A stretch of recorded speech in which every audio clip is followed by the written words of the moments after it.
Bonsoir mesdames et messieurs, bienvenue sur Afrique Info, la chaîne qui vous donne la juste information sur tout le continent africain.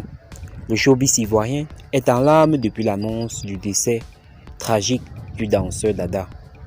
Le chorégraphe JB Moloko, interpellé à ce sujet, donne tous les détails de la mort tragique du danseur Dada. Si vous êtes nouveau ou nouvelle sur cette chaîne, n'oubliez pas de vous abonner et d'activer gratuitement la cloche de notification pour ne rater aucune de nos prochaines vidéos. L'un des danseurs les plus populaires de la Côte d'Ivoire a trouvé la mort dans des conditions dramatiques lors du tournage du clip de l'artiste Serge Beno.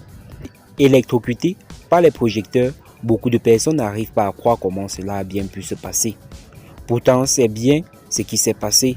Le chorégraphe JB Moloko, présent sur les lieux du drame, raconte comment l'incident s'est déroulé.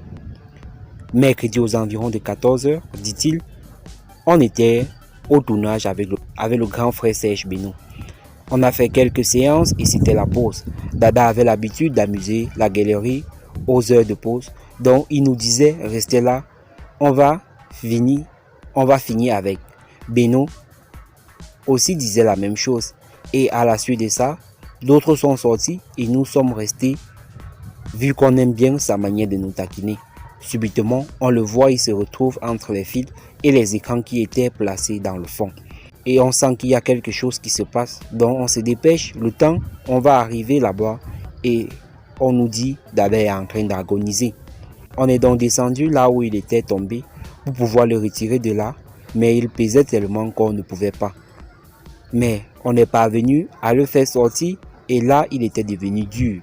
On a trouvé une cuillère, on l'a mis dans sa bouche et on l'a tapé de partout. On a cherché un véhicule pour le conduire au CHU de Angré. Beno aussi nous a suivis avec sa voiture. 1 heure de temps après, on nous apprend que Dada est resté mort. On est revenu sur les lieux du tournage et on n'a pas, puisque nos amis étaient restés là-bas, on était tous abattus et on n'a même pas terminé le tournage, raconte le chorégraphe. Avec ce récit, on peut donc comprendre qu'il a terminé dans les décharges électriques par inadvertance et quelques gouttes de sueur auraient facilité son électrocution. Ainsi, plusieurs internautes, face au récit du chorégraphe JB Moloko, demandent une intervention de l'autorité policière de la Côte d'Ivoire. Si vous êtes nouveau ou nouvelle sur cette chaîne, n'oubliez pas de vous abonner et d'activer gratuitement la cloche de notification pour ne rater en aucun cas la suite de cette affaire, car ce dossier est vraiment lourd, comme le disent plusieurs internautes sur la toile.